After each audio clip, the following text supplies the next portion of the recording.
Bom dia, Engenheiro Luís Martins, bem-vindo ao Fórum TSF, é o Presidente do Cluster dos Recursos Minerais de Portugal, que vê com bons olhos esta exploração do lítio.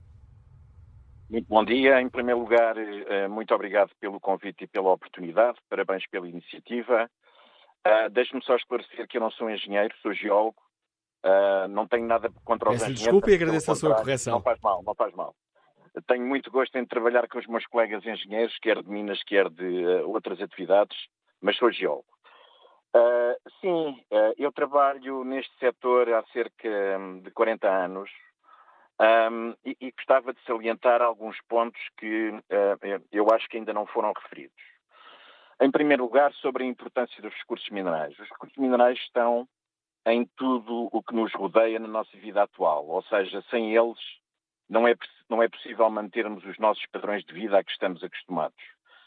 Nos nossos carros, nas nossas infraestruturas, nas nossas casas, nos nossos telemóveis, tudo isso vive à custa desses recursos minerais. No caso do lítio, ao contrário do que já ouvi aqui, o lítio não serve só para baterias de automóveis. O lítio tem muito mais utilizações.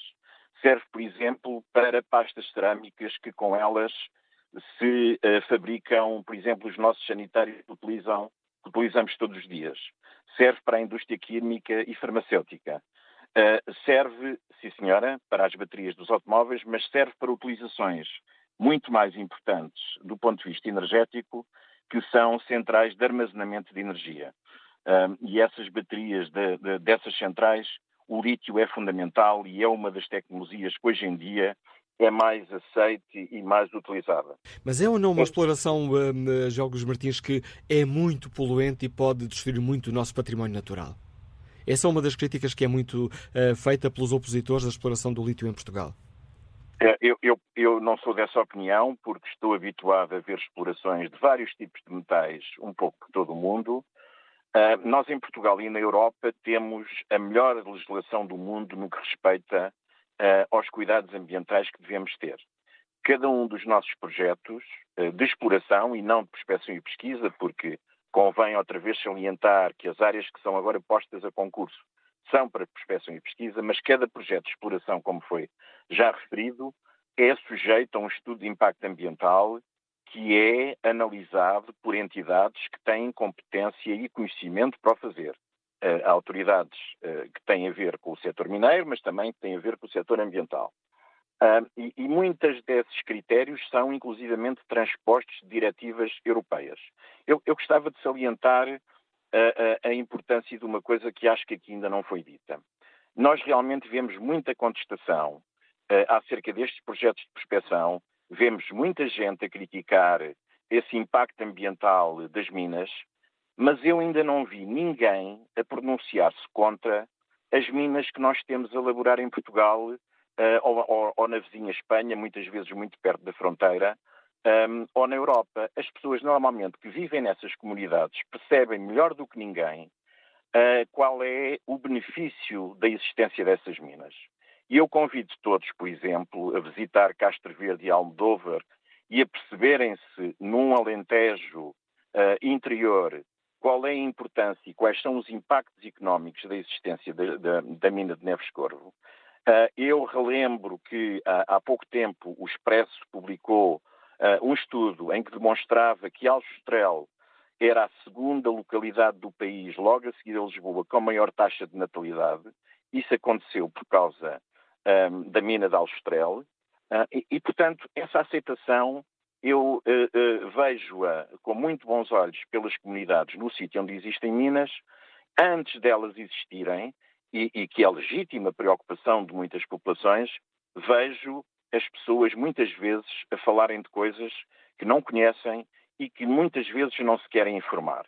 Porque, como disse e repito, não é possível hoje em dia nós desenvolvermos uma exploração mineira em Portugal, na Península Ibérica ou na Europa, sem os cuidados ambientais que a legislação nos obriga e sem que as nossas autoridades aprovem convenientemente o processo. Portanto, eu penso que não temos que ter medo.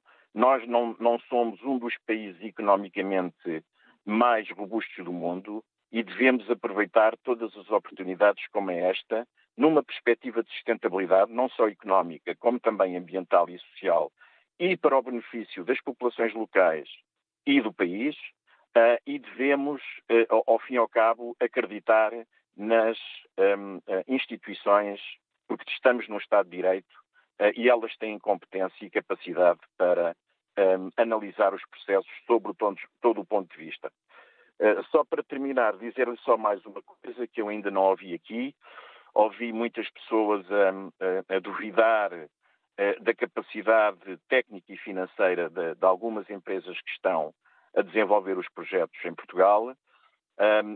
Dois pontos. Um é que um dos critérios para o Governo decidir da atribuição de uma concessão, seja ela para prospecção e pesquisa, seja ela para exploração, é exatamente a capacidade técnica e financeira. Portanto, liguem menos àquilo que se constitui de um dia para o outro de uma empresa, porque isso muitas vezes há uma necessidade para facilitar o investimento, e olhem para os critérios que levaram a aprovar essas concessões e olhem principalmente para o investimento que essas empresas têm feito no terreno e no país. E dizer também que este fantasma das minas a céu aberto também não o entendo, porque, por exemplo, nós, bem perto de Portugal e às portas de Sevilha, temos uma mina a céu aberto que se chama Las Cruzes, explora cobre, um elemento, relembre-se, muito mais tóxico em termos de risco que o lítio. Essa mina interage com um dos principais aquíferos que abastece a cidade de Sevilha e, no entanto, ninguém houve contestação. Toda a gente que visita a mina fica impressionada não só com o tamanho da exploração, muito maior que, por exemplo, o que está programado dentro do plano de Lavra para a mina do Barroso, mas não se houve contestação e todos os cuidados ambientais e sociais são levados pela empresa que a explora, e é uma mina a céu aberto do presente, e que as pessoas deviam de olhar e deviam de se informar em vez de criticarem e criar fantasmas e medos que não têm razão para existir. Agradeço ao Diogo Luís Martins, o presidente do Cluster dos Recursos Minerais de Portugal, também o importante contributo que deixou aqui no Fórum TSF.